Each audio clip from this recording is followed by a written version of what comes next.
The National Peace Committee has set up an independent state peace architecture in 15 states of the Federation to help reduce crime and violence during elections.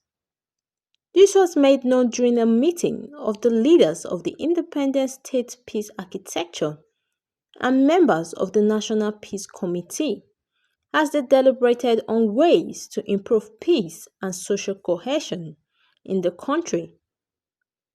Leaders of the Independent State Peace Architecture say they will be targeting youths in their states to drive the process. The Peace Committee mandated its secretariat to set up what we call the Independent State-Based Peace Architectures, ISPs, in each state, made up of eminent and influential non-partisan individuals in those states who can intervene in the absence of the Peace Committee. And if things are really difficult, then they can get across to the Peace Committee. So our intention is to expand it to the 36 states, including the FCT.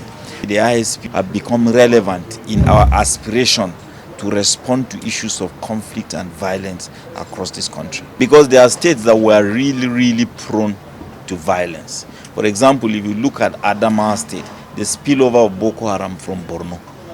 If you look at Taraba State, there was serious problem with the Anglophone crisis in Cameroon. And people in this country are actually not aware of the number of flow of refugees from English-speaking Cameroon into Taraba that affects both the demography, adds to the nature of the conflict, and that is why the independent state-based peace architecture in Taraba, made up of very prominent traditional rulers and people of Taraba. In November last year, we held the first Taraba Peace Summit, where they provided concrete solutions and advised the governor to work with key stakeholders in the local government on how to handle the situation. ISPA, the Independent State-Based Peace Architectures. So we have them in about 15 states, and we hope to expand to the remaining 19 states. What is it that we can do going forward? Can we be more intentional and strategic in ensuring that all the training that has been in the past years and all the interventions that have been made probably can snowball into ensuring that we have a more peaceful and cohesive nation? And so what we are doing today is bringing them together to discuss, of course, based on the plenary, and to say, is it possible that ahead of the 2027 general elections we can do better? 2023 is gone. From the pools to peace, and that is what we are looking at, to navigate pathways to promoting peace building and social cohesion. We have the government support as well as the religious, traditional, and the CSOs. We met with all of them, especially the youth in the state, because they are those that are creating a lot of problems during the elections.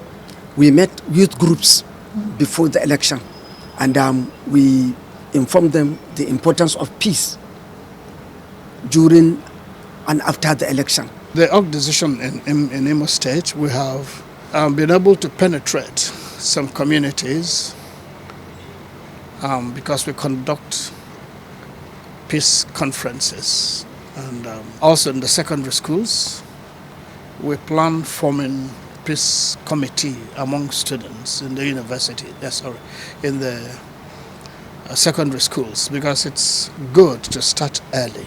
There is a special group that also we work with the government on these